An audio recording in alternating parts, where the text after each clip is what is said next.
This report is sponsored by Sid's Carpet Barn. The breaking news of the day: the Seiler brothers are looking at potentially selling the San Diego Padres. Assume there will be a lot of buyers for them. They're valued around $1.7 billion for the sale. In the NFL tonight, Thursday Night Football, Jets in New England taking on the Patriots, and co-favorite for MVP Drake May. New England's currently a 13.5-point favorite. That game will go at 5:15. In the Sean Lewis Coaches Show, right after John and Jim at 6 p.m. with Schaefer and Orenberger. With Cole's Fine Flooring closing, Sid's Carpet Barn is San Diego's undisputed flooring leader, carrying a huge selection of high-end flooring and durable economic flooring too at all the lowest prices in town. Visit sidscarpet.com.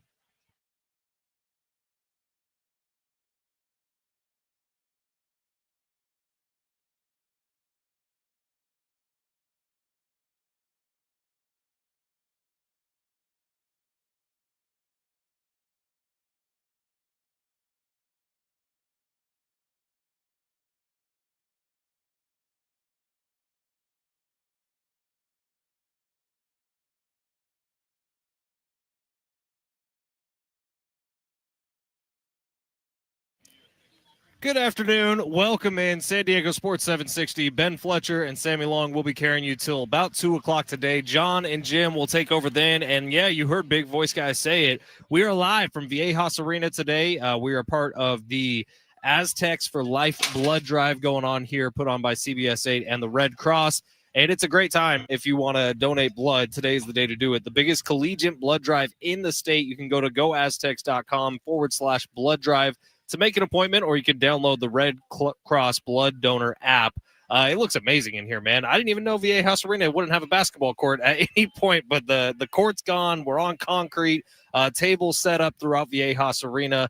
A really, really beautiful day here in San Diego, something we're a part of every year here on San Diego Sports 760, and we love to be a part of it. So get on down here to Viejas Arena, and you can donate blood today, helping out the 10 San Diego hospitals. Have those blood products on standby that patients rely on. Appointments recommended can be made at goaztecs.com/blood drive. Sammy, you going to be giving blood today? We're thinking about it. Yeah, we are. Listen, after the show, maybe we do a little special live on air. We'll see how that goes. You know, I've never given blood before, so Brent, you might have to carry the last 30 minutes. You know what I mean? I mean, here's the thing. I have given blood multiple times in the past. Every time I feel a little smarter afterwards, which maybe there's too much blood running through my system, but maybe that's the way to do it. Should you feel not as smart if you give blood? You're a little loopy up top. Brent, what do you got back there? The worst thing that's going to happen to Sammy is you're going to pass out. Fletch is there to catch you, so you're cool. Yes, look, exactly. Sammy, you're light as a feather. You're 6'7", like 125 pounds, and so it'd be so easy just to throw you on the back and carry you the rest of the way.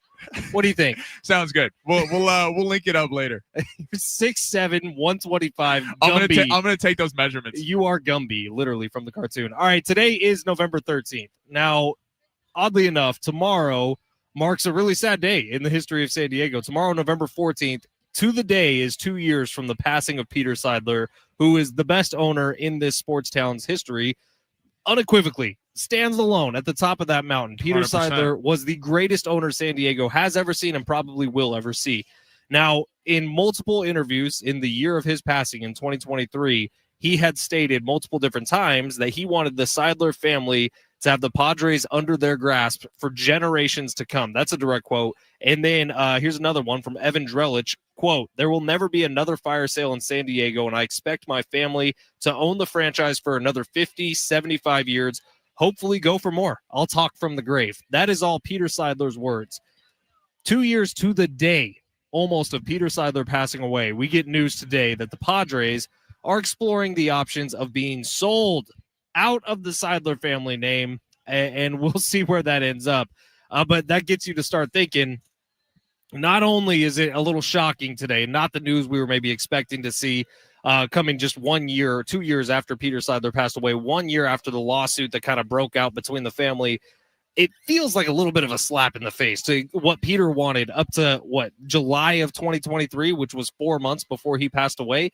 It seems like a little bit of a slap in the face at his memory. It seems like a slap in the face to what he wanted to happen for the next generations of Seidlers. And that part of it all really just sucks, Sammy, when you think about it like that. Yeah, it's obviously Peter Seidler was someone who, we don't need to say this, but cared about this city deeply, and at the cost of his own checkbook and checks that maybe he didn't even could cash because he wanted so badly to see the city throw a parade. And that's what's so cool as someone who, with the Chargers leaving and a lot of narrative around sports in this city, Peter Seidler really believed in sports in the city like all of us. And then you have, the brothers come in and the whole Shield Seidler piece of it, and they're arguing last year, suing each other. Listen, it's sad that the Seidler family is not carrying on, and it's sad that Shield Seidler never got control of this thing.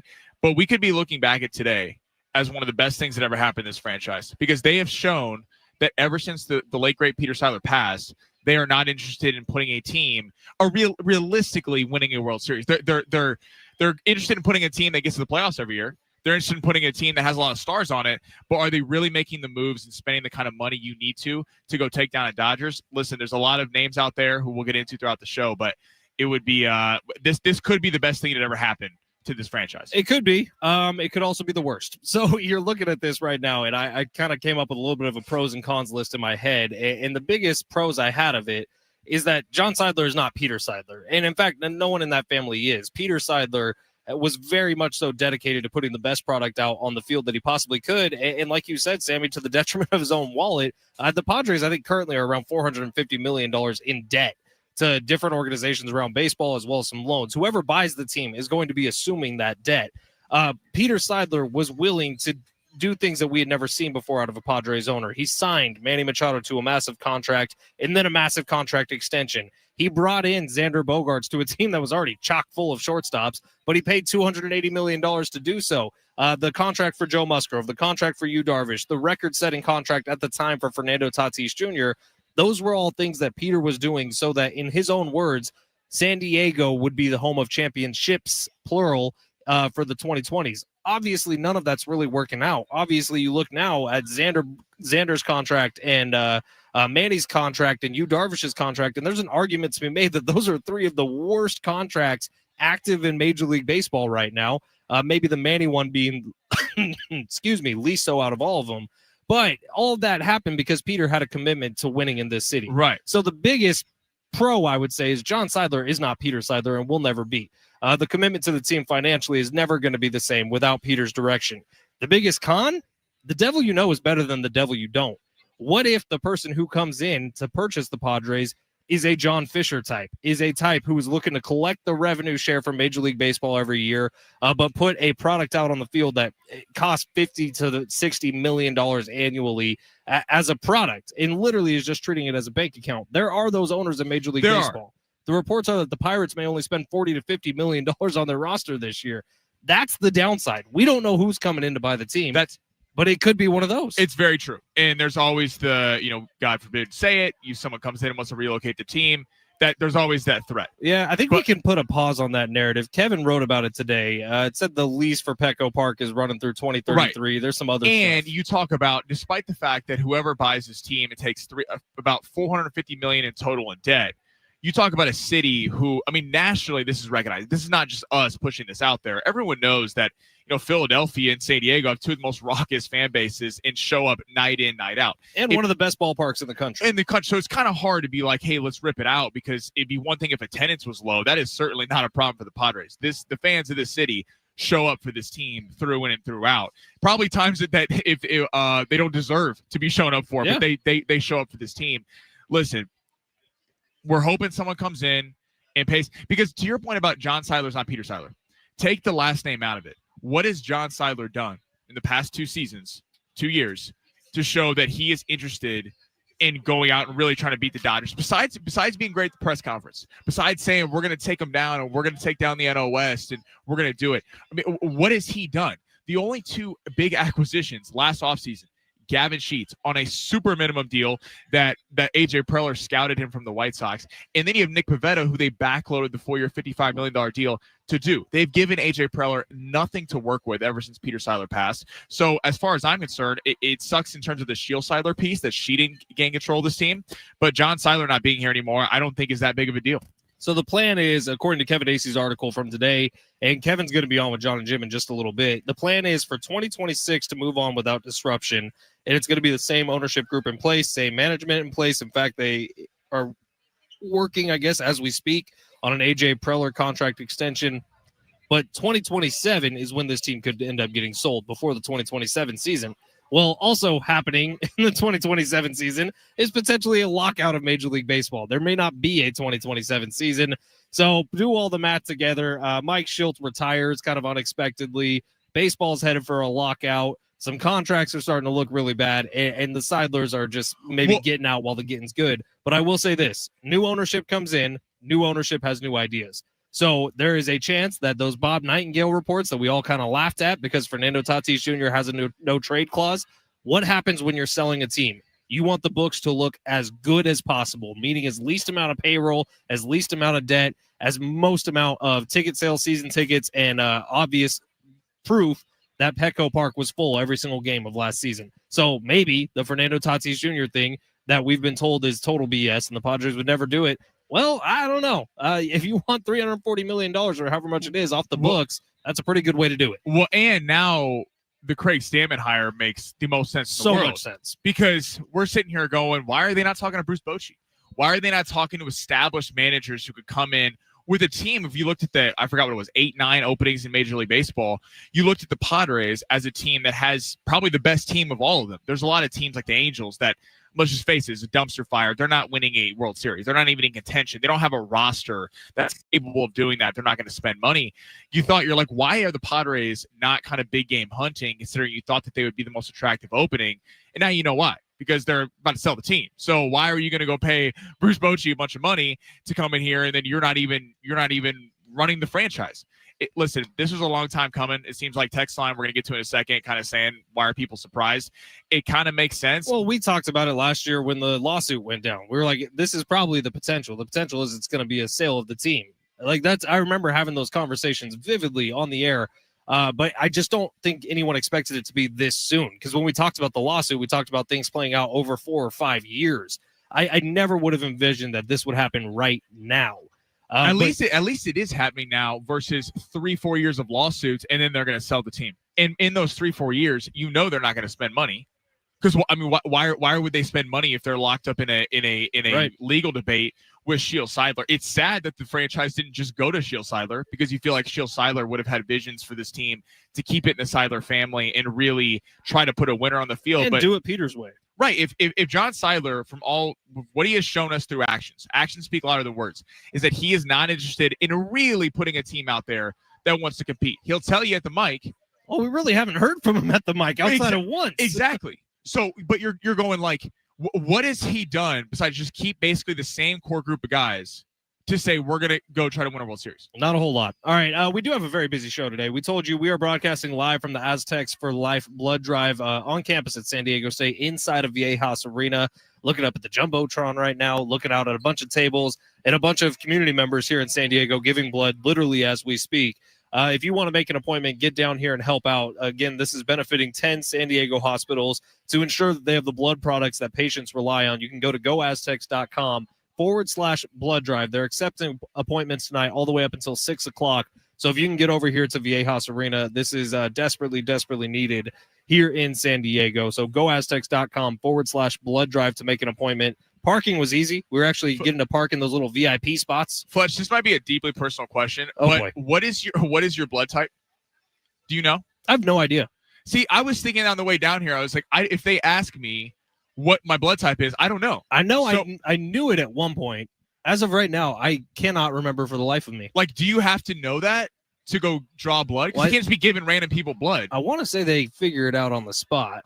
I could be, but I do remember in high school, like we did a thing in chemistry class or something where we had to figure out what our blood type was. I should have paid more attention in biology class. I do not remember for the life of me what my blood type actually is. Maybe we can find that out today. I'm sure they got some test strips around here. You learn something new every day. Yeah, someone come poke us with something and let us start bleeding. I guess that's the way we can do it. All right, it is San Diego Sports 760. We do have a 4-pack of tickets to give away as well, and that is to SeaWorld San Diego for their Christmas celebration. Twinkling lights meet ocean delights. Oh, yeah. At SeaWorld San Diego's Christmas celebration beginning this weekend, November 14th through January 4th. You can experience the magic of the season and meet incredible animals like belugas and penguins and sea otters, which are Sammy's favorite. Step into whimsical winter wonderland with 1 million dazzling lights and the all-new Clyde and Seymour's Christmas. Meet Santa, meet live reindeer, enjoy unforgettable family moments with nightly snowfall, holiday treats, and the lighting of San Diego's largest Christmas tree. Experience a holiday unlike any other at SeaWorld San Diego. Tickets and more info at SeaWorldSanDiego.com. We will be giving those away later in the hour. But coming up next, you might notice we didn't do the big three just now. We usually do. We're going to do it on the other side. It's San Diego Sports 760 live on the iHeartRadio app.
It's San Diego Sports 760 here live from the Aztecs for Life blood drive inside of Viejas Arena. As we'll take you up to John and Jim coming up at 2 o'clock today. John and Jim will also be live here. We have a stacked show coming up. Derek Togerson's actually going to be jumping on in about 5-6 minutes from now to talk about the Padres and the report from earlier today that they could be exploring a sale of the team. That's all it is right now, but it's expected to happen here over the next year or so.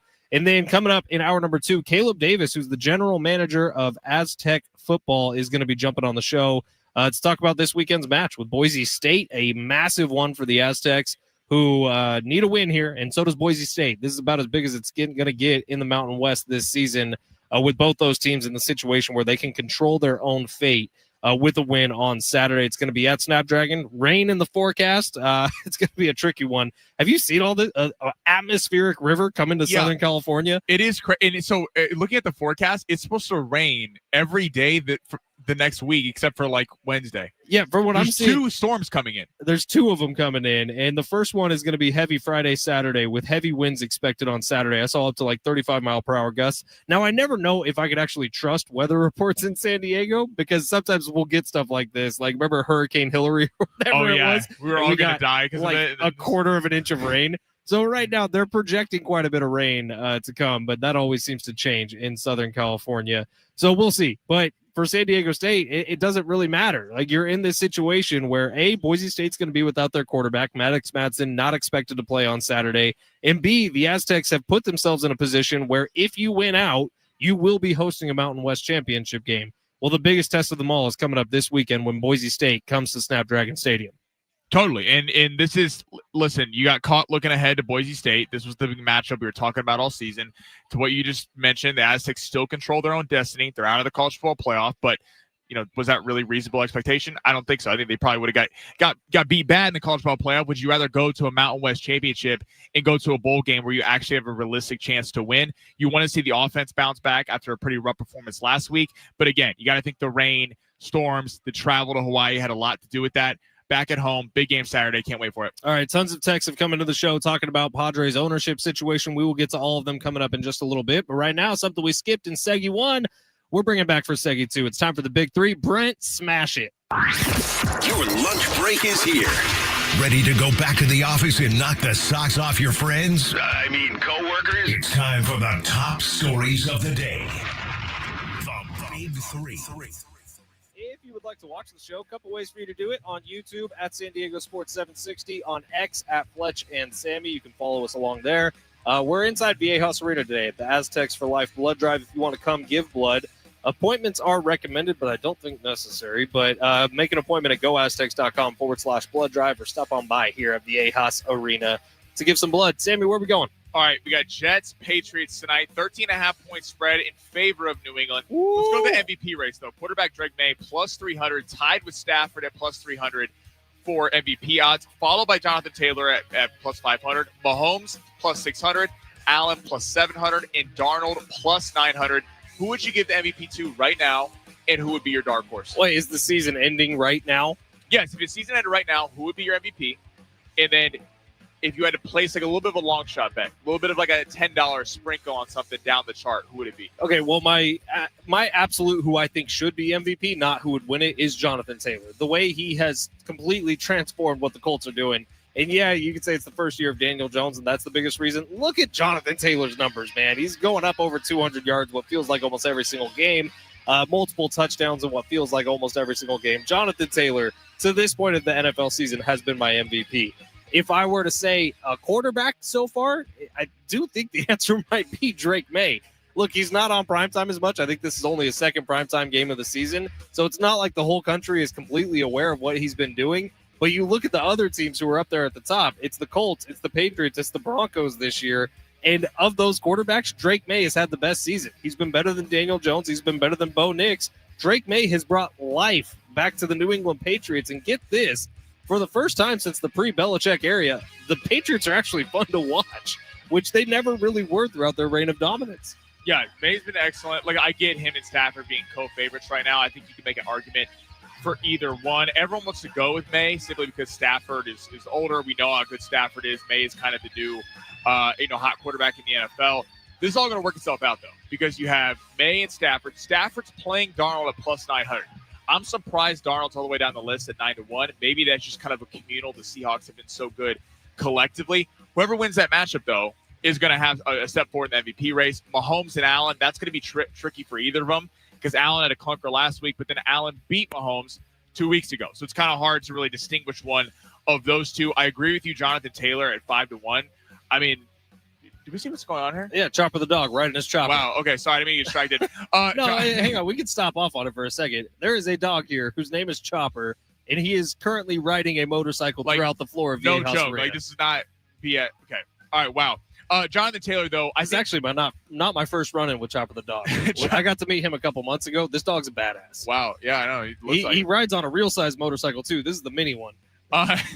Fantastic. Jonathan Taylor, though, I think especially the last 2 weeks, Daniel Jones been turning the ball over more. You see what happens. He completely bailed the Colts out in that game in Berlin against the Falcons. Falcons had that game won.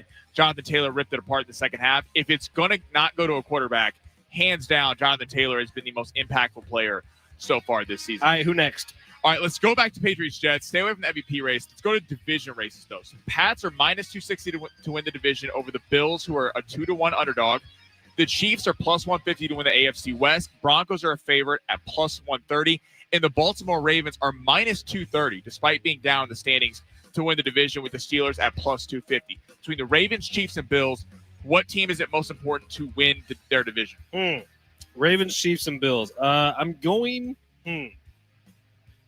to take the Chiefs out of that conversation because I think they are fine going on the road in the postseason and winning. The Bills might be the answer, man, because the Ravens – look, they're somehow, after that start, after missing Lamar Jackson for as long as they were, they're only one game back in the division. They should be the favorites to win it. The Bills are the team you feel like is going to need it the most simply because they don't have the offensive firepower of the other two teams. You feel like with the Chiefs and with the Ravens, they're going to be able to, with Lamar Jackson and Patrick Mahomes, be able to come back on anyone. Right now, the Bills are without a number one wide receiver, and the offense looks a little bit lost, which I know is music to the ears of one Sammy Long. So the Bills are going to have to rely on some defense and some home field advantage in the postseason. I think that answer is the Bills, and unfortunately at this point, I think they're the most likely to get it. All three teams, listen, if they're in the wild card, are going to be scary. If you're New England, if you're the Chargers, Denver, whoever it is, you don't want either of these three teams coming to you on the first round. Like that. Sammy, the Chiefs are 3 games back. Do you know that? I do, and they play Denver on Sunday. I think the Chiefs have already proven they can go on the road. They did it against Buffalo and the Ravens. Now it would be a massive help to the Chiefs to get that home field advantage. The Ravens, in a weird way, this sounds crazy, might benefit from the fact if they have no expectations. I think they so are too. the 7th seed. They have gone to the playoffs every year as either the 1 seed or they're running over every team in the NFC and AFC on their way to the playoffs. Then they put up a clunker and get exposed, and it's all kind of everyone's like, look at Lamar. Lamar can't get it done in the postseason. If they go in there with no pressure, having had so many injuries so far through the first half of the season, I think this would be massive for the Ravens. I do think with the Bills' lack of defense right now, considering the entire unit hasn't looked great, Allen and Cook can go in anywhere and win a game. But I would say the Bills is probably the most important, especially with the weather there. That's a real home field advantage when you're talking about it's freezing up there in Buffalo. I would go Buffalo as well. We're going to forego story number 3 here because we got Derek Togerson coming up on the other side. But I do have a question for you, Sammy. One-word answer. If the Chiefs lose to the Broncos this week, do they make the playoffs? They'll make the playoffs. They'll lose the division. Wow, that was more than one word, Sammy. All right, Derek Togerson is coming up next, so we'll talk with him about the Padres news today, that the team could be sold. But get on down here. We're at Viejas Arena, broadcasting live. GoAztecs.com/blood drive if you want to be a part of the Aztecs for Life blood drive. Derek Togerson, NBC 7, coming up next. You're listening live on San Diego Sports 760.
This report is sponsored by ChooseChangeCA.org. Breaking news of the day: Padres, Seiler Brothers looking at potentially selling the team. It is an estimated value of about a little around $2 billion.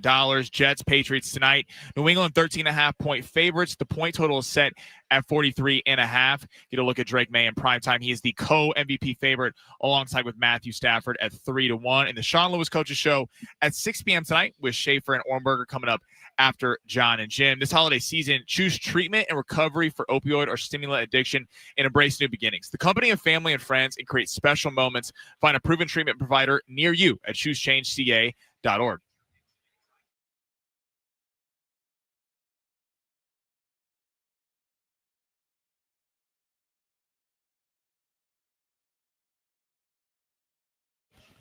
San Diego Sports 760. We are broadcasting live today from the floor of Viejas Arena at the Aztecs for Life Blood Drive. Go Aztecs.com/blood drive if you want to make an appointment. Get on down here. They're open till 6 tonight, accepting blood that's going to help out 10 San Diego hospitals to ensure that they have the blood products that patients are relying on, especially around the holiday season. Muy, muy importante that this gets done here. So head on down to Viejas Arena and go Aztecs.com to make sure you are able to give blood this holiday season. All right, we are going to the phones here to chat with Derek Togerson. He works at NBC7. He's one of my favorites to chat with, especially with things regarding the San Diego Padres. And Togs, today we got some news that the Seidler family is exploring the sale of the San Diego Padres. Now, tomorrow is a very sad day in the history of San Diego sports. Tomorrow is the day, 2 years from it, that Peter Seidler passed away. And many, many times throughout the final years of Peter's life, he mentioned the words that he wants the Seidler family to retain the Padres for generations to come. What was your takeaway from the news we got today? Oh, boy. The first thing that pops into my head is the timing of this could not be worse. Right. I don't know. I don't know what they're doing. It's not just because of what the anniversary that's coming up is, but because free agency started a week ago. How many guys want to walk into a potential ownership disarray situation? We saw that in 2023 when everything was happening between John and Shreve. Also, there's going to be a lockout after 2026. What prospective owner is going to look at that and go, yeah, I want to throw $2.5 billion to buy into a situation where I'm not exactly sure what the financial playing field is going to look like after next year. It doesn't make any sense to do it at this time whatsoever. All right, so that's the first thing I thought of is why would you say that now? It just doesn't make any sense to me at all.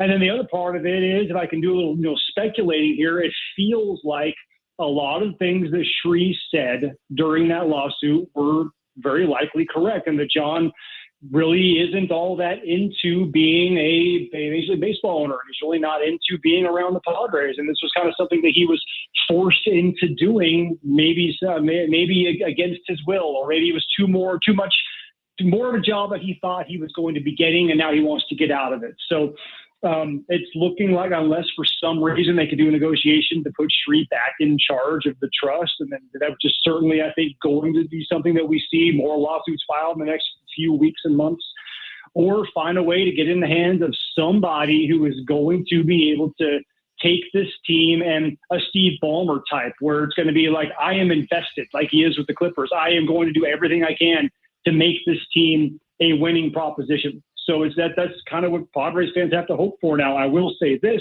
I talked to a couple of folks in the Padres today, and they said that you can safely assume as assurance there is going to be an agreement with anybody who maybe does buy the team that there is no legal way to relocate them. Now, I don't know why anybody want to do that anyways, because try and find a better city with a better ballpark with a more engaged fan base than San Diego has right now. I don't think that exists.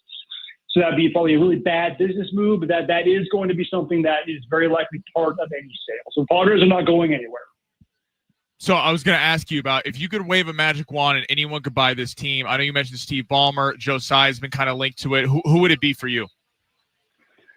Man, Ballmer is just okay. Mark Cuban would be great because he's just so much fun, and he's obviously an invested guy. I don't think he has any desire to get back in the sports game, but Steve Ballmer is the first guy I thought about. I mean, he's worth $230 billion, something like that. Look what he's done with the Clippers, right? Is that it? That doesn't seem like, right? Has he worked out to be able to win championships? No, but he's invested, man. He went and built into a dome with his own money. He bought the team for $2 billion. When he gets into a hobby, he goes all in on that hobby. Plus, he already has inroads with San Diego County. He had some input with Front Wave Arena and put his Clippers there, and he's down there for several games a year. He knows this place a little bit. So that's the guy, given his history and the way he runs an organization. I would have absolutely no problem with Steve Ballmer coming down here and being the majority owner of the Padres. That's the first dude that I thought about. But you got other guys, I mean, your Larry Ellisons or Jeff Bezos of the world. Those are the ones you kind of look into the very, very tippy top of something like this. Your potential NFL type owners.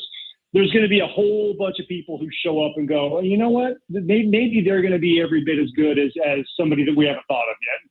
Yeah, Togs, I was thinking about this earlier today and kind of racking my brain about what I would want out of a Padres owner. And obviously, what you would want is Peter Seidler. Unfortunately, those don't grow on trees, and I don't know if we'll ever see a guy like Peter ever again.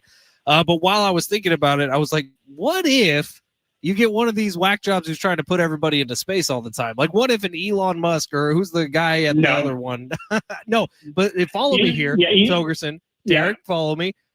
Because you would think they're going to treat it as more of a play toy and less of an investment. Like, that's the biggest worry I have right now is somebody who's coming in just to buy the team for pure financial reasons, because that's how John Fishers are born. And that's how guys who literally treat it as an investment portfolio to take their money out every year and collect the TV revenue or the split from baseball and not actually put the money back into the product. That's what I'm worried about. I totally get that, and you're right in having that fear. But I think the baseball landscape financially has changed a lot since guys like Dick Monfort bought the Rockies and then teams like that. Because nowadays, baseball teams, the Padres were bought 13 years ago for $600 million. Right? They're now valued for 2.1 according to a recent CNBC report, and they would sell for a lot more than that. Right? Talking about $2.5–3 billion. So that takes out a lot of those people who are looking at it as an investment, because let's face it, it's extremely difficult to get back. The ROI on spending $2.5 billion on something isn't all that great. So you're probably just in that, you're weeding out people who are just looking at it as there's no national revenue sharing. I mean, it's not like the NFL where they just cut you a check for $300 million every year just because you're an NFL team and have all these different broadcast partners. It's not the same thing. Baseball teams are nowhere near as profitable or lucrative as NFL teams are. So you're going to get guys in here who are like, I want to do this. I want to be a part of it. This is cool. Anybody who's looking at that as an investment is going to look at the price tag and go, I don't know how we're going to make money back. So it probably weeds them out automatically. That's the hope. AJ Preller doesn't have a contract extension yet. The press earlier this week, Craig Stammen made it very clear that he convinced him to be the manager of the Padres. Do you think they're both kind of lame ducks for the next year until new ownership comes in, or no? No, I don't think so. I think it's going to be full steam. And remember, what the press release said, and what the Padres have reiterated to me, is they're exploring a new strategic future for the team that could include a sale. They did not say we're selling the team. So maybe there's another universe where they find something else, they bring on another minority investor with a whole bunch of cash, but they remain as owners. We don't know, right? It sure feels that way, but we just don't know. So, Eric Grubner has a long-term extension. Maybe AJ's might be coming. They talked about it after they hired the manager. I remember Craig Stammen has a 3-year contract. So I think anybody who comes into this situation, again, is going to have to do it with the understanding that they're going to look at that organization top to bottom. What's my, Arizona Complex League trainer to who's my general manager? And they'll do an assessment on everybody. But I don't think that the fact that AJ does not have a contract right now, I don't think that this is the reason for that. I think it's just they haven't really thought about it or come to terms with it or gotten around to it as of yet. I think they're probably mutually exclusive. So the other thing I started thinking about today, Derek Togerson from NBC7 joining us here, is the Fernando Tatis Jr. thing. Now, we've all had a lot of fun kind of poking at Bob Nightingale over the last couple of days, but he's hearing that stuff somewhere, right? And whether it's in talks with GMs, whatever it is. Kevin Acee had an article out today that said the Padres have said they're not trading Fernando Tatis Jr. this offseason. And I believe that. I really do. But that doesn't say anything about an upcoming trade deadline or next offseason. Like, I'm thinking about if you are selling the team, which you're right, they're exploring that option of selling the team. You want as little money committed and as the books to look as good as possible. what would your confidence level be right now, Derek, that Fernando Tatis Jr. plays out the rest of his contract with the San Diego Padres? I don't think he should. From the Padres side or from his side? From the Padres side. From the let's look at this from a pure baseball and financial perspective. All right. He's now jumped into the $20 million a year range, and it's going to go up from there. And his power numbers have dipped dramatically. His defense is unmatched. I'm not going to deny that by any stretch of the imagination. His demeanor and persona in the clubhouse for long streaks of time he's a huge personality. So when he's going good, he can lift everybody, but also when he's going bad, he can bring everybody down. We've seen that prove itself to be true. So I think we are now reaching the point where unless he has a dramatic turnaround from an offensive standpoint, he's not going to justify the contract that he has, even though I know he's going into his prime. I know I love the kid. I do. I wonder if you're going to be able to get rid of something, from a pure just baseball roster construction and financial standpoint, the easiest way, nobody's taking Manny's contract, nobody's taking Xander's contract, nobody's taking Musgrove's contract, the only contract they would take is Tatis's because it's so desirable because he is still in his prime and still has so much upside, right? But they would give you 4 to 5 pieces. It would be the Juan Soto return, plus somebody who's ready to go right now. And you'd be shedding $20 million off your books to make you more competitive to fill out your starting pitching rotation. From a strategic standpoint, that's the only major move. That's the only, major trade chip that they have. That's the one thing. That is their ace in the hole. So if you look at it from that perspective, you can replace what he does for you offensively and defensively in the aggregate.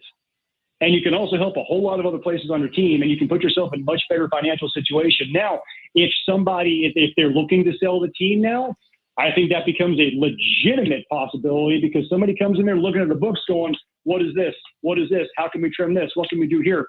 They might be very interested in doing something like that. Unless it is a Steve Ballmer who's just like, I'm outspending the Waltons. Screw those guys. We're going to outspend the Dodgers because I'm Steve freaking Ballmer. Somebody comes in there and uses it as a measuring stick or something. He just wants to prove how much clout he has, and it doesn't matter. But short of that, ideal. Yeah, that'd be fantastic. Oh my God, that's what San Diego deserves. Okay, right. We, after all the decades of crap that have been heaped upon us with terrible ownership up until the Seidler Group, we deserve something like that. This is payback time. Yeah, I agree with everything you said there, Derek, man. And I hope it is somebody who comes in and is just trying to flip the middle finger up to that team up north. All right, Derek Togerson, thank you for your time, brother. You a big blood drive guy? I was, yeah, until I went and did one, and I don't know if I just didn't have enough to eat that day or my body just didn't like it, but I decided to go ahead and go to sleep, go bye-bye to sleep, and, fall over when I was trying to walk out. So, the doctor said, yeah, you probably shouldn't do this anymore. So, yes, I love blood drives. I am probably now hesitant with doctor's orders to actually participate, which sucks because I love doing it. The Aztecs for Life blood drive is going on right now at Viejas Arena. And Derek, I'll be honest, that's my same concern with Sammy. You and Sammy built very similarly. Tall, kind of lengthy guys. Like you look at someone like me, I could bodybuilders, Togerson and I could lose a little bit of blood. Yeah, exactly. If Sammy loses some blood, I think he's just face down on the concrete. I really do. Yeah, no, thank you for your time, Derek. Sammy and I feel like 8% body fat. Like you get somebody like you to be able to pick it up for us. What do you mean somebody like me? Who's not 8% body fat? You're at like 10.5. Yeah, exactly right. Thank you, Derek. Appreciate your time, man. See y'all. Derek Togerson, one of the best here in San Diego, man. Appreciate his time like always. All right, we're going to take a quick break. Sammy, you won last night. Yes, we did. Long Shots was padding some bank accounts last night. Let's see if he can do it again, huh? Long Shots coming up next at San Diego Sports 760 live on the iHeartRadio app.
I'm actually looking at those T-shirts right now. They look fantastic here. So come give blood, get a T-shirt, and save lives, more importantly. But goaztecs.com/blood drive is where you go if you want to make an appointment to swing on by Viejas Arena to donate some blood here. Especially the holiday season is oftentimes when the hospitals will need it the most. The blood that you give today is going to be impacting 10 San Diego hospitals and ensuring they have the blood products that patients rely on, especially this time of year. So get on down to Viejas Arena.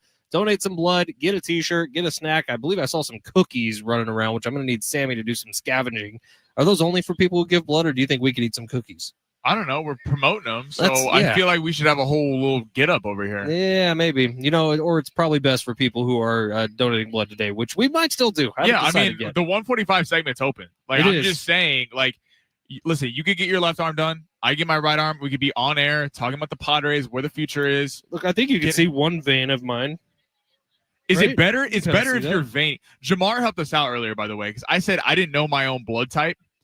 And I was like, I think that would be concerning because I don't want to just be giving people random blood. That could be a problem. Jamar said, I donate blood every 8 weeks. You don't have to know your type, but it's good to know. You can go to your doctor and ask for a blood type test. See, Jamar is someone who paid attention in school, someone who's well educated. I did not pay attention to biology class. I wish I did because I would know things like that and not have to ask our listeners and make myself sound dumb. I know Jamar a little bit, and I could say with 100% certainty he is smarter than Sammy Long. Our buddy Jay Silves on YouTube also saying, what are the odds this works in the fans' favor for the Padres ownership kind of drama that we're hearing about today? If you haven't heard, the Padres are considering selling the team out of the side of their name. They're exploring options is how they put it. I would expect it to happen. You don't let that press release come out unless you're seriously exploring options. So Jay Silva saying, what are the odds this works in the fans' favor? I'm going to start by saying 40% this works out in the Padres' favor, 60% it doesn't, the fans' favor. All I'm thinking about is the way it works in the fans' favor is if you get a Ballmer type or a Joe Tsai type who has plenty of money to burn. That's not really what they're looking at with owning a team. They're looking at owning a team for the right reasons, the Peter Seidler reasons, the World Series reasons. If it's anyone other than that, man, I really don't see this working out well. I'm actually the opposite of you. I think there's like a 95% chance this works out for the fans. Outside of them moving the team, which all reports are that that's not going to happen, they weren't spending money anyway. So if they have someone come in who's not spending money, it's just status quo. The chances of them actually getting someone who's going to invest in this thing is much better than what they had before. Not talking about Peter Seidler. I'm talking about John Seidler.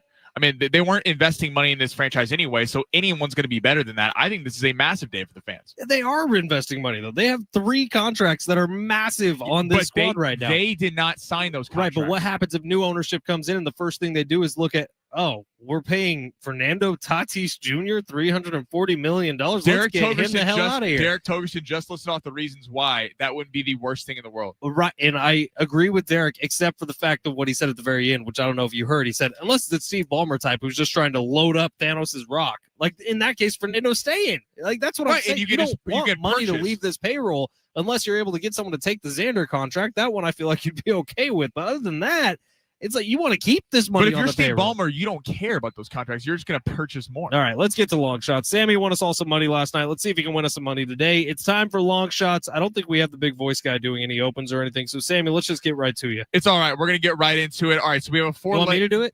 You want to do it? Do the It's time for long shots. Then we hit a few rounder sounders in there. It's perfect. Swingers. All right. This man needs money. All right, 4-leg parlay. It's really a 3 because the one's free entry. Drake May, a half pass yard.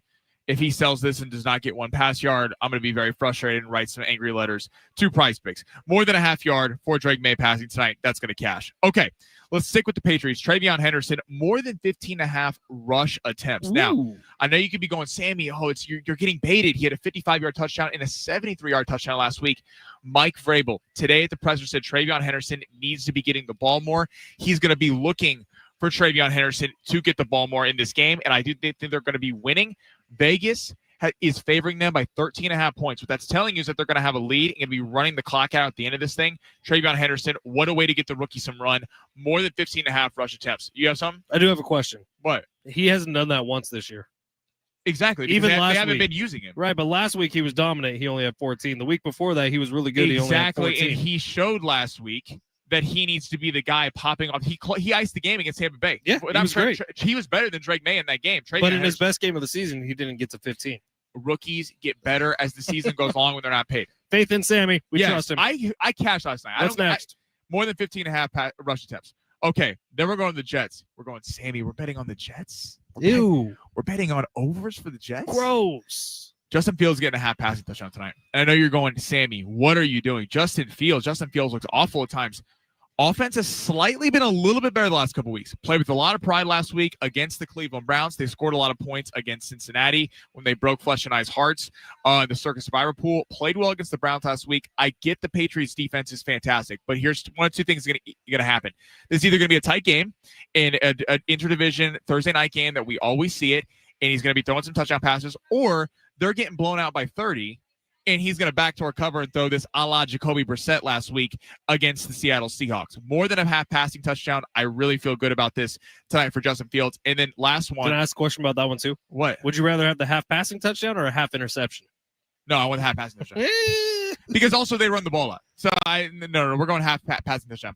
Adonai Mitchell, more than 15.5 receiving yards. This was part of that trade. I'm forgetting if it was the Sauce Gardner trade.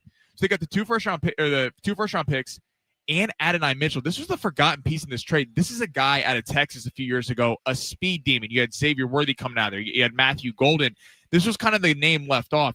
He fell out of favor in Indianapolis because he dropped the ball. If we all remember, against the Rams earlier this year at the 1 yard line, led them to losing this game. Adonai Mitchell was a really nice get back piece, kind of a throw-in piece at the end of that deal. Former second-round pick, more than 15.5 receiving yards tonight. He's going to be a feature part of the offense. For the Jets, you got to get the fan base excited about something, not just draft picks heading into next year.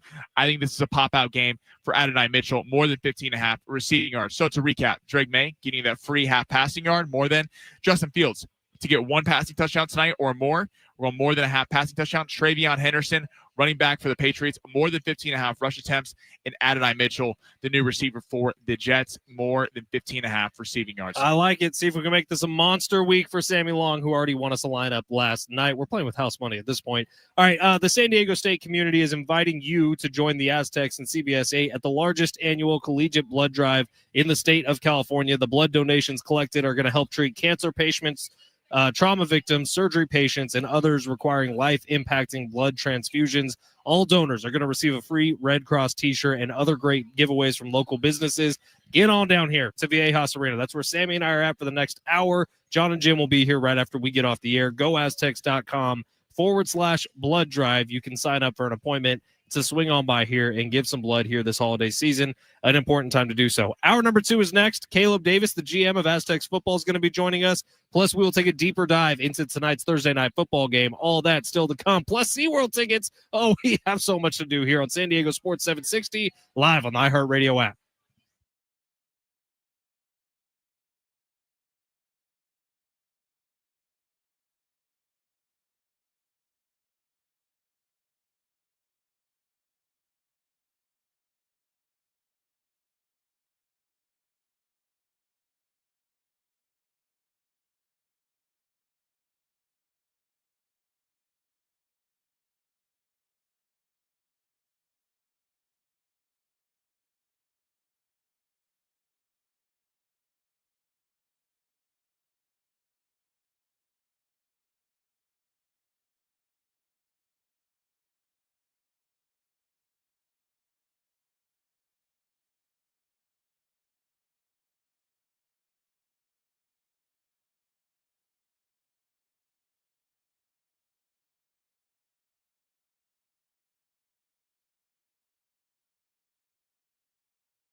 This report is sponsored by IHOP. The Seiler brothers, breaking news today, being reported by Kevin Acey, looking to potentially sell the team. The valuation for the team is around $2 billion. We'll see what they sell for if they do. And the Jets Patriots Thursday Night Football, 5:15 tonight. New England is currently hanging at a 13.5-point favorite. The point total is set at 43.5. If you like the Jets to pull the upset, they are 6-1 on the money line. And the Sean Lewis Coaches Show is at 6 p.m. tonight, with Schaefer and Ornberger coming after John and Jim. Introducing the IHOP value menu, where all your breakfast faves are just $6 each day, every day. Where else can you get a big filling sit-down breakfast for only $6? Go to your Happy Plates with the $6 IHOP value menu, available every day at IHOP. $7 in some locations.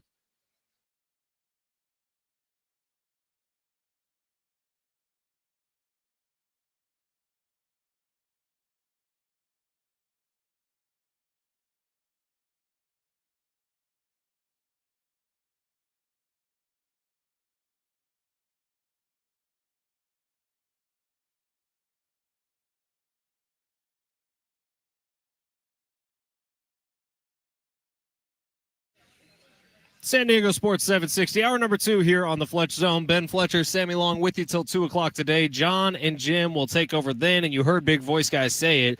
We are live from Viejas Arena today, on the floor, actually, right where the basketball court would be. I believe I've seen Malachi Flynn hit a jump shot from right about there, Sammy. I've seen Jaden Ledee steal a ball from a guy on San Jose State, absolutely bully him and take it to the rack for a dunk on the other side. We saw Miles Heide just last week, like a bumbling giraffe, just born and running down the court. And then right across the street, we saw Ben Fletcher lose to Jonathan Rifkin in a tell-all in front of Malachi Flynn, one-on-one basketball tournament. It's a lot of history in these San Diego State parts. It's weird that you bring stuff like that up. But yeah, we're here at the Aztecs for Life blood drive at Viejas Arena. If you would like to sign up and get on down here and donate some blood ahead of the holiday season, you can do so. GoAztecs.com/blood drive, helping out 10 San Diego hospitals, making sure they have the blood products that patients rely on. You heard from our buddy Jamar earlier today. He gives blood once every 8 weeks. We're asking you to do it once this year. Get on down to the Aztecs for Life blood drive, put on by the SDSU alumni, and help save lives this holiday season. Thank you for bringing that up, Sammy. It's really important that you remember one of the worst days of my life. You're going to get J-Riff on the phone. The Hardwood and Balls Classic. All right, we said we'd read a bunch of texts, and there's a bunch that have come in. Let's get to some of these right now before the big 3 of hour number 2. 858 says selling the Padres might actually be a good thing. I don't think they'll relocate whatsoever. You'll need all 29 owners to approve and the commissioner to sign off on that. I'm honestly not that worried about the relocating of the team. I don't think that's something that would happen, at least not anytime soon. And I don't think it'd be part of this conversation with getting a new owner. I know a lot of people I talk to on a regular basis are incredibly worried about that. And maybe it's just my brain, but I really don't see that as a possibility right now. But it could be very, very soon. But thank you for the text, 858. Thanks for listening. 747, why are people so surprised? If you pay any attention to this team over the last decade, you'd realize Peter bankrupted the Padres by writing $1,000 checks with only $100 in the bank. He borrowed more money than he could possibly pay back, and now they can't afford to grow. And then Shield created more of a mess with the lawsuit. Who didn't see this coming? Hey, you'll always have the boys in blue up north you can count on. Oof. Wow. Brutal. Obviously, brutal text. Look, there's been a lot going on. I think Peter was signing those checks with the best intentions in his heart, but it did leave the Padres in quite a bit of debt here as they're looking for potentially new ownership. 949, maybe the Rams ownership will make a bid for the Padres to get them into the MLB market. That'd be Stan Kroenke will write some checks. That'd be nice to have. He's pretty rich. 619 asking if the dog is Chopper the Boston Terrier. Yes, it is. He is such a cute little doggy. 858, I really want to fight back on your guys' Bills take, but my Lord, they look so average on both sides of the ball right now. See, why do you guys say stuff that's just going to make Sammy smile? No, it's just, we have even Bills fans. Listen, playoffs are coming. 619, not to worry anyone, but I would disagree with your guys' statement and Togerson's statement that there would be no reason to move the Padres. The major income that most teams pull in is from the media market, and one of the Achilles heels of the San Diego market is that there's not a huge media financial package, and this could limit who would want to buy the Padres or cause someone who would to want to move them eventually. Look, the biggest problem that nobody really talks about with the Padres is the fact that they don't have a TV deal.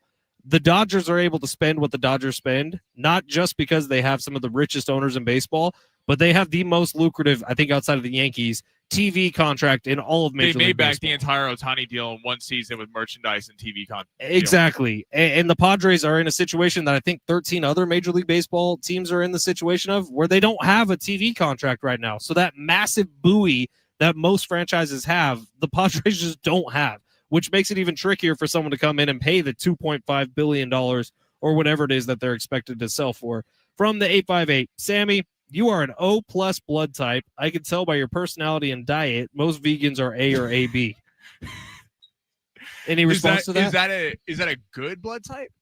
Because I feel like, I'm a giver. I want to make sure to help the people. And O+, I think very generous lover. We know that about you, Sammy. Very generous. Yeah, I definitely am not a vegan. So we can deduce here A or B. I am not A or B blood. How many blood types are there? There's A, B, and O? A, B, and O. All right. In some cultures, particularly in Japan, there's a popular belief that blood type is linked to personality traits. For example, some stereotypes associate type O with being well organized. Are you well organized? I'll take it. I don't know if I'd say I would be well organized. He is not. Type B with being creative, type A with being responsible, and type AB with being artistic. Okay. Actually, I can't tell this story on air. Are you any of these things? Are you creative? I am definitely not artistic. Are you artistic? I had a teacher who thought I had some issues because of my lack of art skills when I was a little kid. I was in leadership classes in high school and college, and at one point during high school, I was told I'm no longer allowed to make the posters that we put up all over school because they couldn't read mine and they're dumb, is what I was told. So listen, you got to dumb it down. I don't think I'm AB. Are we O+? I think we might. What is Jim Russell's blood type? I think that's what we're all asking. There's not one on here. He doesn't know. He's sitting next to me. There's not one on here that just says a guy who says a lot. But maybe we'll find one in the future. All right, let's get to the big three here of hour number 2. We are at Viejas Arena right now, celebrating the Aztecs for Life blood drive. If you want, there's still time. They're going to be taking appointments all the way up until 6 o'clock today. Get on over to goaztecs.com/blood drive or download the free Red Cross blood donor app, and you can sign up to donate blood here today, especially around the holiday season. This is the time they need it the most, man. And this is benefiting 10 San Diego hospitals, ensuring that they have the blood products that patients desperately rely on. So now is the time. Get on over to Viejas Arena, donate blood, save some lives. And you could say hi to me and Sammy as we joke about what blood type Sammy is. 858 says O positive is the best. You are a universal donor to all blood types. Right, but we don't know that's what you are. This is totally hypothetical. But I'm going to assume if the 858 says it, then I'm O positive. Sure. Okay. Does anyone have a test strip here? I would love to find out. I'll get tested. I'll 100%. If someone has a test strip, I will get tested for my blood type. All right. Let's get to the big three. Brent, if you will, please smash it. Your lunch break is here. Ready to go back to the office and knock the socks off your friends? Coworkers? It's time for the top stories of the day. The Big Three. All right. Where are we going? Let's actually head to the Pac-12. So a media rights deal was agreed upon today from Versant and USA Sports. USA Network will air 22 regular season football games and 50 regular season men's basketball games under the new deal. Are you excited about do you think this is a big deal or not a big deal? Look, this is huge. This just adds on to what they already have. So what you just said, it's 22 football games, 50 basketball games, and then a handful of women's basketball games as well. This is a big deal because it's adding to the profile of what the new Pac-12 is going to look like. Now, this isn't the biggest deal. Like, obviously, CBS Sports Network still majorly involved. The CW still majorly involved. This just adds a little extra. Now, something that Brent Sperry talked about earlier in our before we got on air today was the fact that the USA Network is owned by Peacock and NBC. So if this means that there will be Pac-12 games aired on Peacock, and that just gives you that much more reach, I think this is a huge deal for San Diego State, for all the teams who are going to be joining the new Pac-12. So yeah, it's as big a deal as any of the news we've gotten over the last few years with the Pac-12 talks. Yeah, it creates a buzz. And listen, we know the Pac-12 in terms of a basketball conference going forward is going to be up there with the best of them, or like right away. Football, I think you got a lot of programs around the come. San Diego State is one of those. Washington State would probably be the premier program right now. And Washington State's kind of been a team that perennially hangs around the top 25. Had a few really nice years there. Up in the Pac-12, but this is big. You just want to get them visibly. Like some of these networks, like you're long late on CBS Sports Network on the 8 o'clock window. Like, that's not a lot of unless you are a diehard sports fan, you might not have that package. A lot of people have NBC, Peacock from a streaming service. I think this is big and exciting, and can't wait for them to all get together on it. All right, 615 chiming in saying Jim Russell's blood type is soy. I don't know if that's referring to the sauce or the food, but we'll seems see if accurate. Jim has some comments later to respond to that. The 615. Let's go to the Major League Baseball. Paul Skeens. So a report came out yesterday. The New York Yankees, that apparently, per his teammates, he wants to go to the New York Yankees. He denied that report today, saying he's focused on being a Pittsburgh Pirate. Should Paul Skeens request out right now? Man, this is fun. Okay. First of all, very tricky. Second of all, your camera is just on you now, and I'm out of it completely. Oh, okay. It switched. You know, it's okay. You're this the is pretty. what live broadcasts do. You are the prettier one on the show. But if we're talking about Paul Skeens, he should want out, if we're being completely honest. Now, I'm going to be talking out of both sides of my mouth here, but here's what I'm saying. If I'm Paul Skeens' agent, why would you not want to get to the New York Yankees? Have you seen the report? The Pirates are expected to spend $30 to $40 million on their roster next year. That is pitiful, man. That is the reason why, by the way, more so than the Dodgers overspending, the underspending is the reason why we're heading for a lockout in 2027. This league needs to get more competitive. You're never going to do that when you have teams spending so little on their payroll. So the Pirates have shown Paul Skeens no reason through their history to have any sort of loyalty to that brand. Why wouldn't he be trying to get to one of the biggest media markets possible so that he can provide all sorts of Gucci and Biore and whatever products that Livy Dunn wants for the rest of her life? You got to lock that down. And I don't know if you're getting that done in Pittsburgh. Well, but also come to San Diego. We'd love to have you. Major League Baseball is the only sport where half the teams are they're not even going to win. You can start the season. Like, they're not even paying to win. At least in the NFL or the NBA, you have, even if they're not a good team, they're paying their full salary on a roster. They might be paying bloated contracts, but they're trying to put a roster together to win. You're not leaving a bunch of salary out there unless you're trying to salary dump for the next season and acquire a big free agent.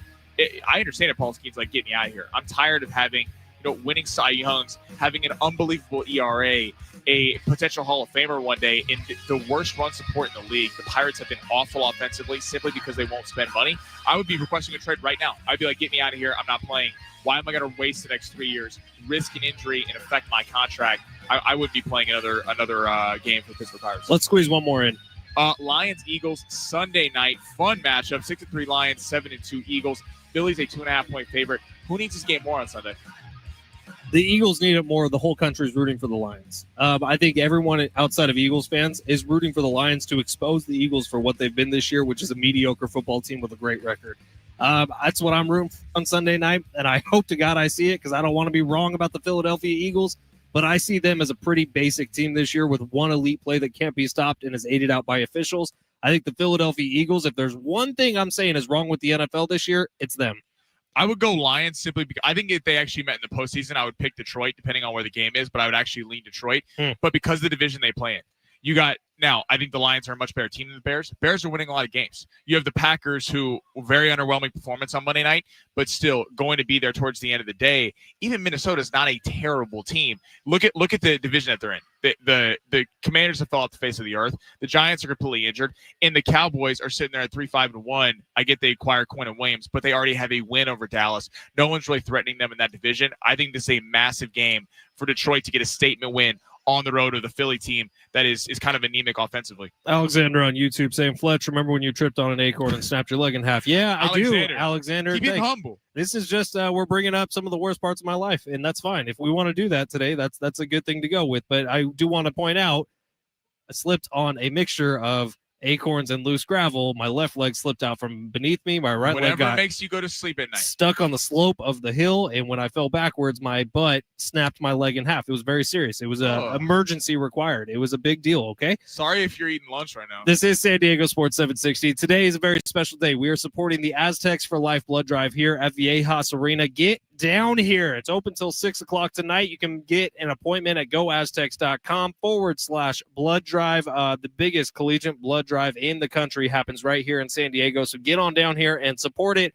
We're live from here. John and Jim will be live for here. And coming up in just a little bit, we're going to be checking in with the Aztecs general manager, Caleb Davis, of the football program, to talk not just about the blood drive, but also a huge, huge matchup coming up this Saturday. But coming up next, we will get deeper onto tonight's Thursday night football game. Who's winning this thing? Can the Jets cover the spread? That's next. It's San Diego Sports 760 live on the iHeartRadio app.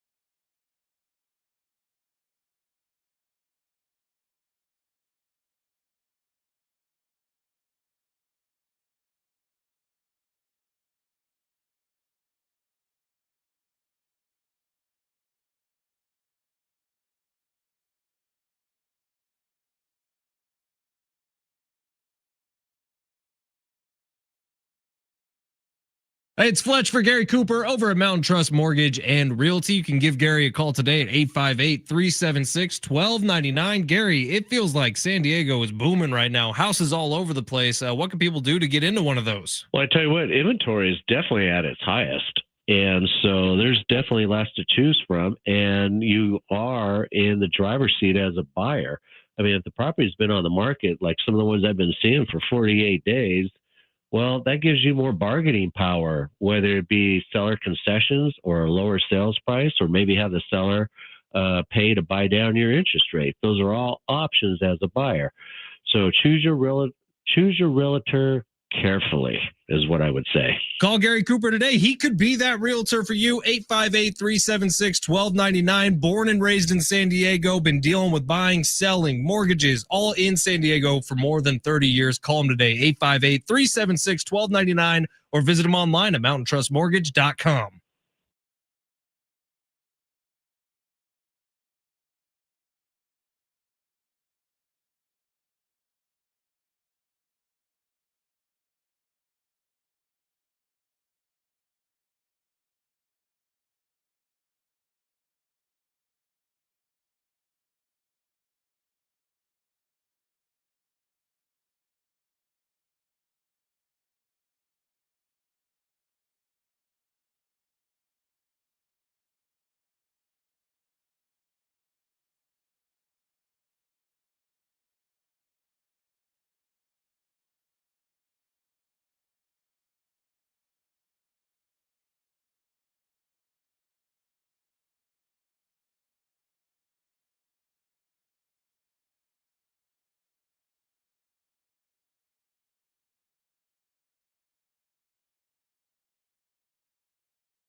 Get on down to Viejas Arena today. GoAztecs.com/blood drive is where you can make an appointment. They are recommended. This blood drive is serving 10 San Diego hospitals, making sure they have the blood products that patients rely on, especially around the holiday season. There's always an uptick in needs for for blood stores on hand. And if you do donate blood today, you'll get a free Red Cross t-shirt, other great giveaways, including some yummy looking snacks that I see Jim Russell is partaking in over there.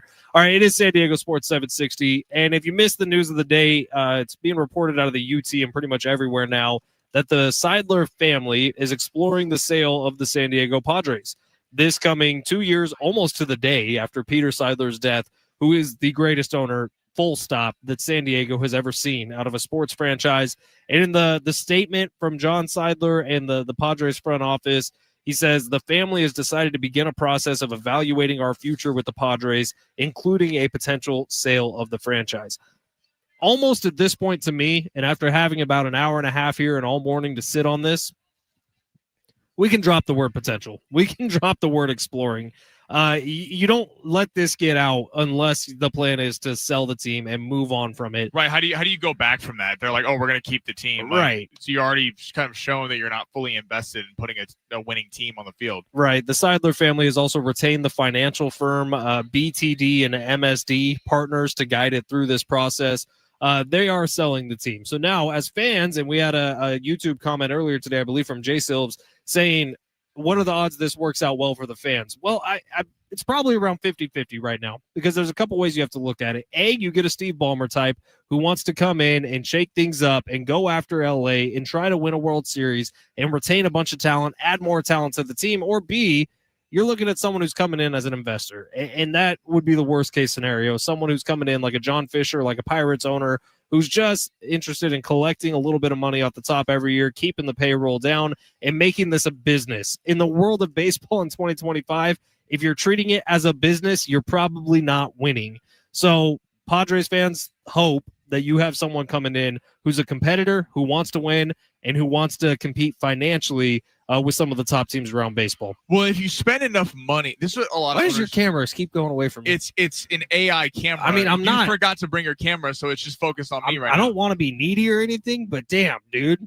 Fletch's thirst for attention is really on display right now. Fix this. This is all these poor people watching the stream. There we so go. He just puts it on him.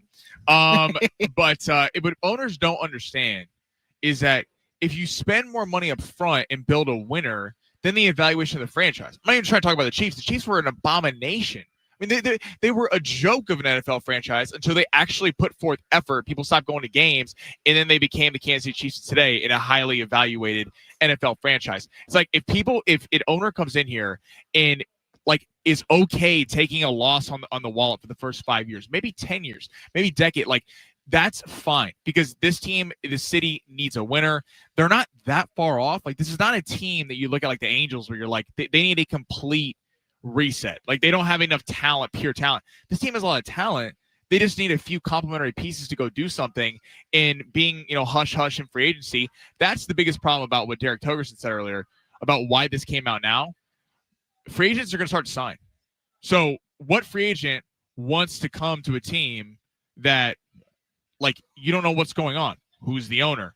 Are they going to get sold? Is Craig Stammen here for the long haul? Is AJ Preller doesn't even have a contract yet? Like, these are the kind of questions that free agents are going to be asking, especially to a team that already shows they don't want to spend money. So I wish the sale would go through tomorrow and then find someone. Your camera's having a heart attack because over here. You're messing with it. You got to fix it. You're the somehow. one that's waving your arms everywhere. If you want to watch the show, at San Diego Sports 760 on YouTube. That one stays live from 12 to 6 at Fletch and Sammy on X. We're going to be hearing from Caleb Davis here in a couple minutes. He's the general manager of Aztecs football. He's going to be jumping on live with us here at Viejas Arena. If you want to get down here, appointments can be made at goaztecs.com/blood drive.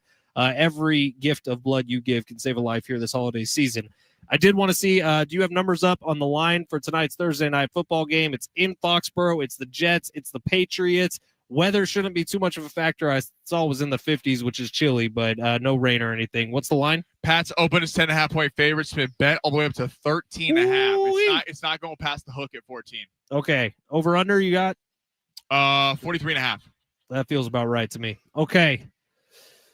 We're going to make picks at the end of the show today, but really the whole conversation now turns from who's going to win the game, because I think everyone thinks the Patriots are going to win it, and probably by a lot, to can the Jets cover the spread? I'm looking at tonight as if the Patriots already have a 14-point advantage in this one, and all we're going to be watching for on a Thursday night football, you got to take it from the gambler's point of view and see, can the Jets score with the Patriots somewhat?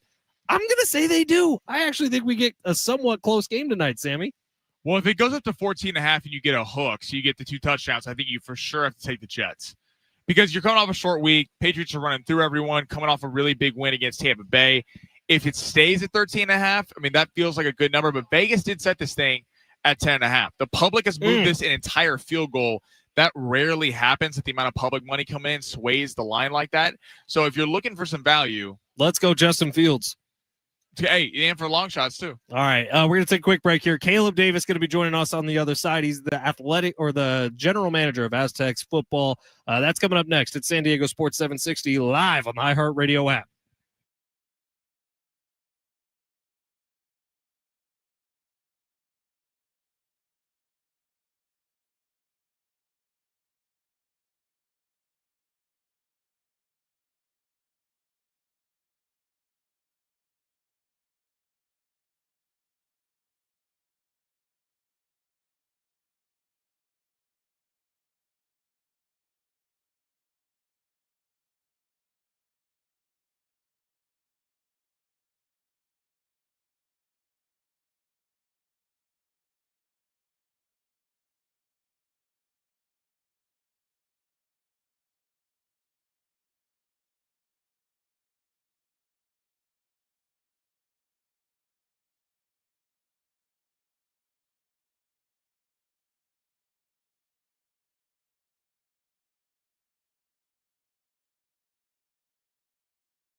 The sport is sponsored by ChooseChangeCA.org. Big news of the day: the Seidler brothers are looking to sell the team. The San Diego Padres is estimated valuation around $2 billion. We'll see if and when what they sell for. Thursday Night Football, Patriots hosting the New York Jets, come in with 2-7 record. New England's been bet all the way up from a 10.5 point favorite to a 13.5 point favorite. The point total is set at 43.5 with that one. And then you can listen to the Sean Lewis Coaches Show tonight at 6 p.m.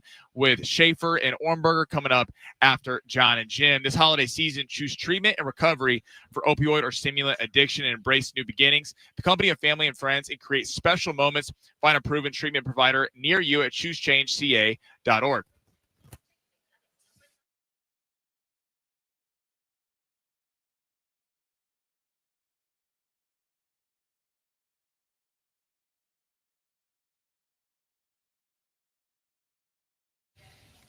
San Diego Sports 760 here on a Thursday in America's finest city, San Diego. We are at the Aztecs for Life Blood Drive inside of Viejas Arena. Get on down here. They're taking appointments all the way until 6 o'clock tonight. GoAztecs.com/blood drive is where you can sign up for appointments. I'm also going to direct you to GoAztecs.com for the little tab that's hanging out on the bottom left corner as I look at it right now. 2 tickets for $40. San Diego State versus Boise State coming up this Saturday. Whoever wins this game controls their own destiny in the Mountain West. Whoever wins this game, if they win out, will be hosting the Mountain West Championship.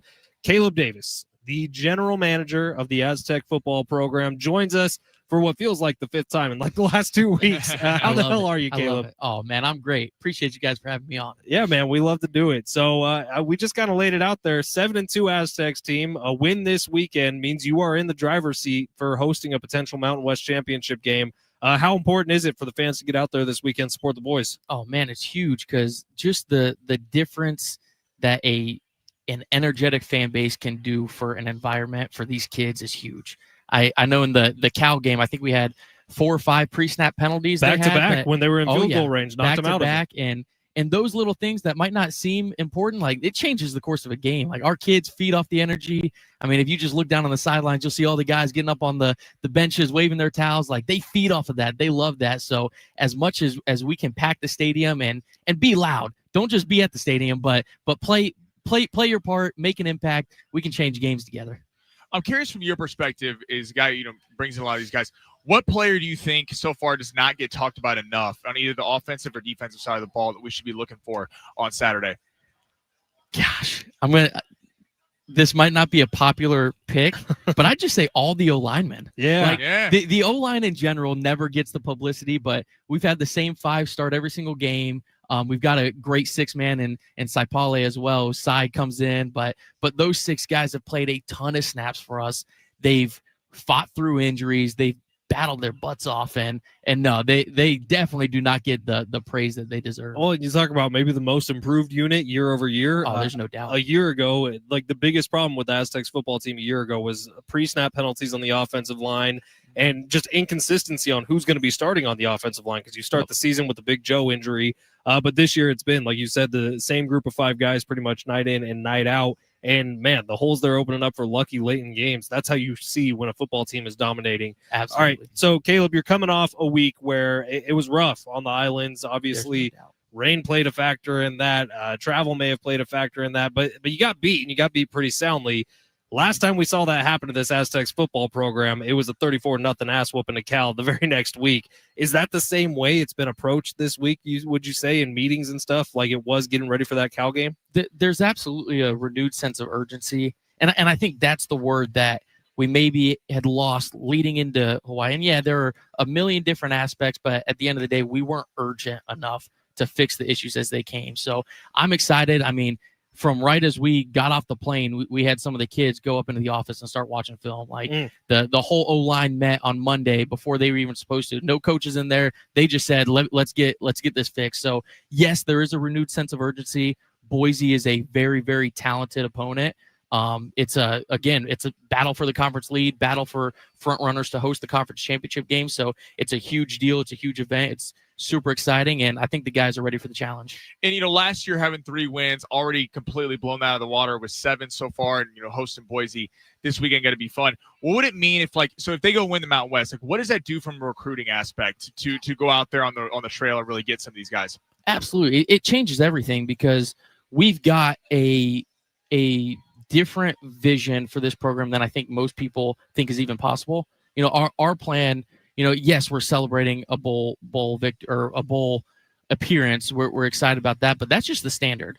The goal is to win championships and make a CFP berth. Like that's our goal in and out every single day. And us winning a championship, us taking those steps into where we want this program to be, it shows the precedence that it can be done here. It will be done here. And Coach Lewis and the entire staff and players are taking that step every single day, every season. Caleb Davis, the general manager of the Aztecs football program, joining us today. And how about this drum show, man? This is pretty cool. I can't wait. What do you know about it? What can you tell us? Oh, gosh. What do I know and what can I tell us are probably 2 different things. Well, just say all of it. I know it's going to be a whole lot of fun, rain or shine. We're rolling, so it's going to be a blast. I know it's been planned. It's been months and months in the works, and it's going to be a lot of fun. It's going to be tailored to our program, who we are, who this community is, and I think it's going to be something that this as a military town can kind of rally around, see the danger zone, see everything that's going on, and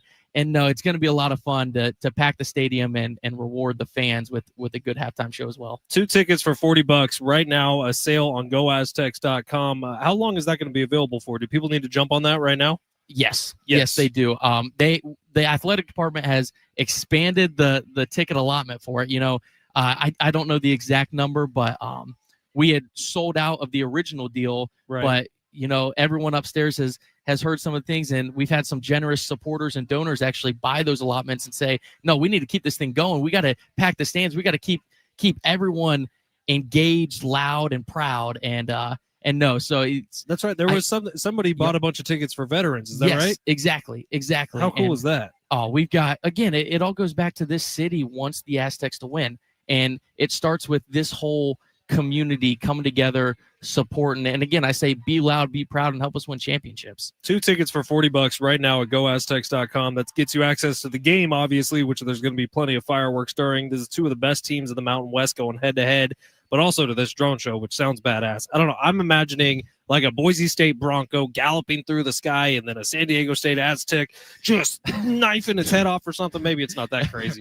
I'll let your mind wander a little bit. But all I know is it's going to be a lot of fun. I mean, there's a reason why I'm not putting charge of these things, Sammy. There's supposed to be families are supposed to go, Fletch. Right. Okay? So there's not going to be a murder of drones. Okay. But Caleb, this program, we talked about it, 3 wins a year ago, already up to 7 this year. What's it been like for you on the inside, kind of seeing the growth year over year and the transformation that's happened? It's been great to see these kids get to soak in the success that they've cultivated. Because at the end of the day, as much as I'd love to say, oh, I've played this huge part, like, sure, I've done a little bit, but it all goes back to the culture Coach Lewis has set for these guys and then the culture that those guys have lived by.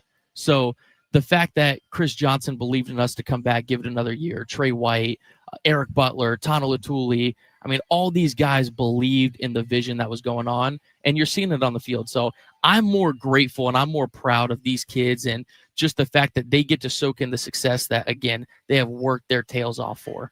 And to that end about Coach Lewis, like, so much is made, I think, in like professional sports. Like, you're expected to come in and be great immediately. And in college football, we've seen with every kind of big program, it takes a couple of years to get your guys in place. We're already seeing the jump from year 1 to year 2. What have you seen kind of in and out of the building as well as on the field, which Coach Lewis has been able to do to really kind of instill a new culture? Yeah, I think we've got a culture of kids that love football. They love competing, whether it's playing Madden in the players' lounge. Like, they're going to be loud and screaming and yelling because they're a competitive crew. And, I wasn't here last season, but from what I've heard is there wasn't as much of that competition. There was some finger pointing, some poor me. And when you've got a culture like that, it's going to fall apart at some point, whether it's early in the season, whether it's later in the season, whether it's in your biggest game. Like, culture sets the tone, and we've just got a group of kids that believe in the staff and they believe in each other and they love every single minute of this. Does awesome. Coach Lewis actually get on the sticks and play Madden with these guys? He said that on the coach's show. Who's the best Madden player on the team? Do we know? I don't. I'm probably a little bit too busy. I'll go Rory. I'll go Rory Lewis, Coach Lewis's son. He's always in there playing with the guys too. Yeah, he's too busy to play video games. We need an update on who the best Madden player on the team is. It's great stuff, Caleb, man. We're looking forward to this weekend. J.R. Tolver and I'll be out there starting at 5:30 on Saturday. Kickoff at 7:30. It's a big one. Now, we know Boise State, maybe not, without their quarterback coming up this weekend. But what do you see on the field? How do you think these two teams match up? Oh, it's going to be smash mouth football. They've got one of the best defenses in the conference. We have what I believe is the best defense in the country. So for us to kind of go at it for 4 quarters, it's going to be a lot of fun. I'm excited to see the offense get things going. I know the last couple of weeks have slowed down a little bit, but we're ready to kind of let it rip, kind of let the gunslingers go, and we'll be rolling. We'll be rolling. Coach Lewis will get them right. I do love seeing Caleb's face when he's about to say something he thinks he shouldn't say. You got to put his head down. And then he just keeps it back. We've talked a lot about burritos. You went and tried Burrito Santana? I did. Great. I think it was the hash brown burrito. Yes. It was hash brown, bacon, egg, and cheese. Oh, yep. Can't tell you how many hungover mornings I've eaten just that, man. All right, Caleb, great to see you again. Great to chat with you, and we'll talk to you hopefully after an Aztecs win here coming up. Absolutely. Go Aztecs and get your tickets now. GoAztecs.com. 2 for $40 right now. That's about as good a deal you can get in college football, so get on over to GoAztecs.com. Buy those tickets, and while you're at GoAztecs.com, sign up for the Aztecs for Life Blood Drive. GoAztecs.com/blood drive. It's here till 6 o'clock. We are broadcasting live inside Viejas Arena. We will wrap this thing up, close it out. Coming up next, it's San Diego Sports 760 live on the iHeartRadio app. But first, 4-pack of tickets to SeaWorld San Diego on the line right now. Call us 877-767-4760. Caller number 7. You're going to SeaWorld San Diego for their Christmas celebration. All right, we will wrap this thing up next.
At San Diego Sports 760, for a final time here, we are talking to you about the Aztec for Life blood drive, or the Aztecs for Life blood drive, excuse me.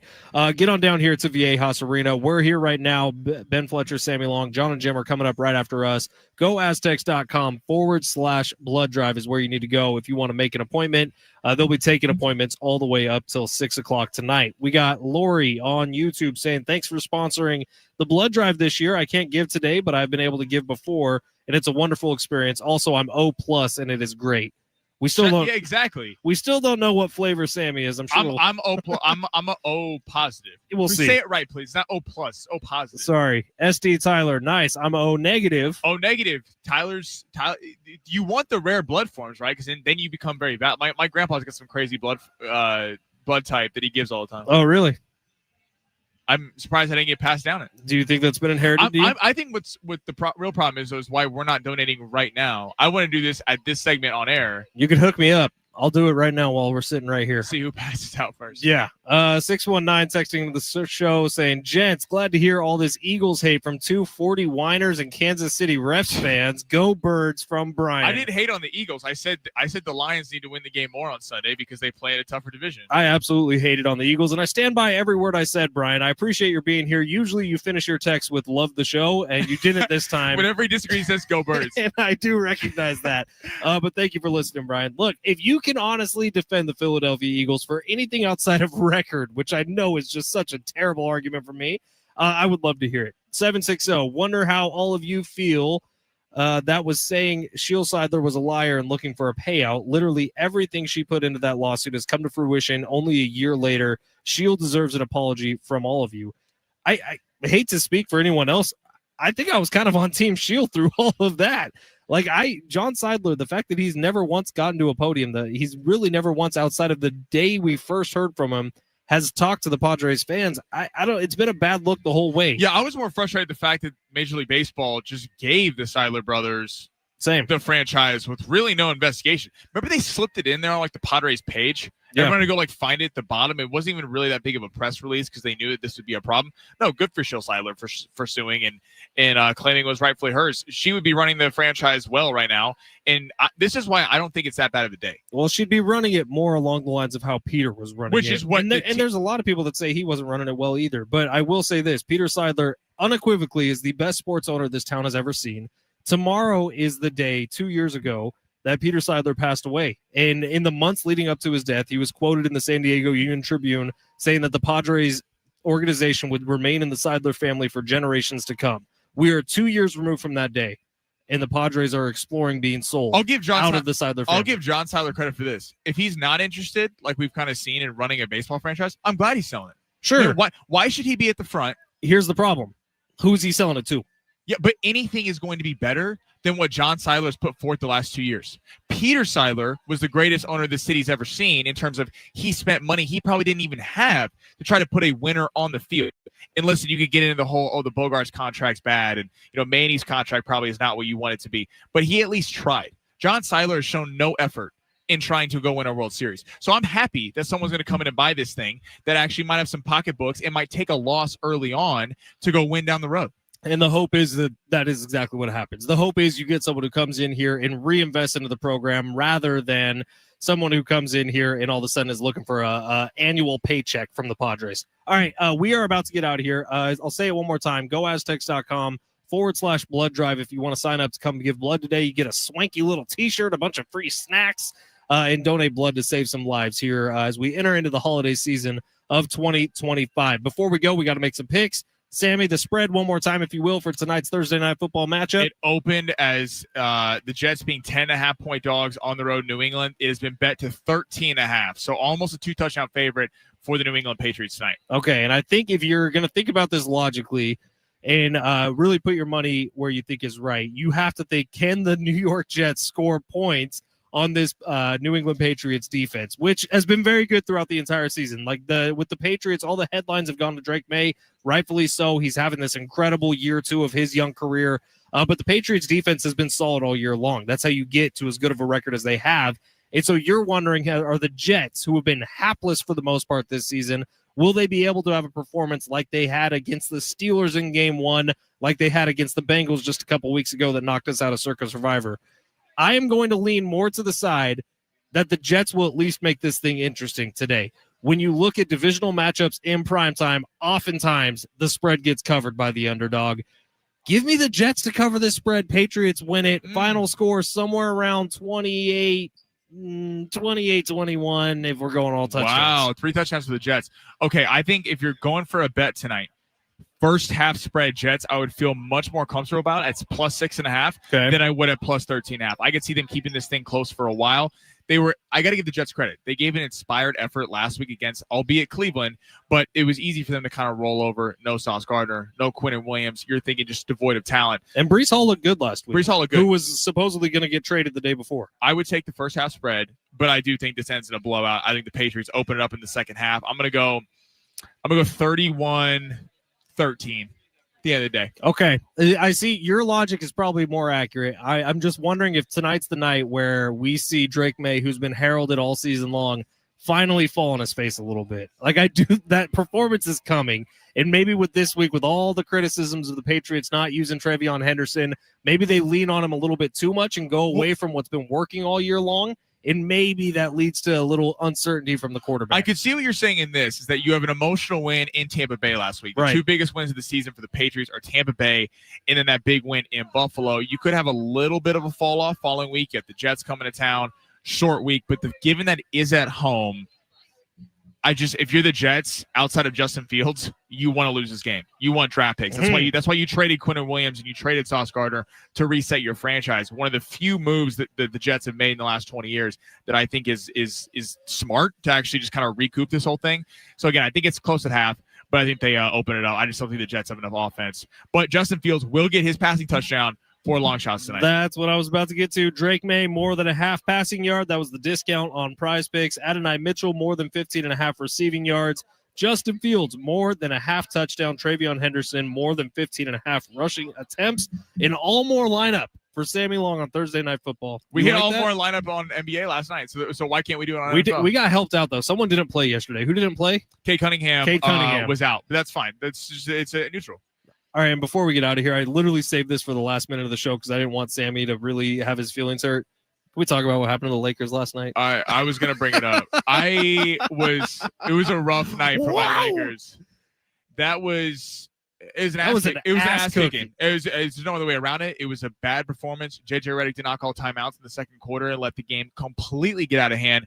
Embarrassing performance from the Lakers. Obviously, you need LeBron back, but they're going to get Taylor Williams who's the back. idiot that put LeBron in the G League? He needs to be up with the big boys. Yeah, it is a bad look. I mean, they're unbelievable. They destroyed Golden State, and then they destroyed the Lakers in the second night of the back-to-back. I don't know if anyone can run with the Thunder. We'll see as the season develops. GoAztecs.com is where you need to head to. The 2 for $40 deal is still on for San Diego State, Boise State coming up this weekend. GoAztecs.com/blood drive is where you go if you want to donate blood. We're here at the Aztecs for Life Blood Drive at Viejas Arena. You can come on down here, donate blood, save some lives this holiday season. We're out of here today. Thank you to Viejas Arena for accepting us within these hollowed halls. And thank you to everyone who jumped on the show today. Sammy, good work. John and Jim, next. We're out. See you tomorrow.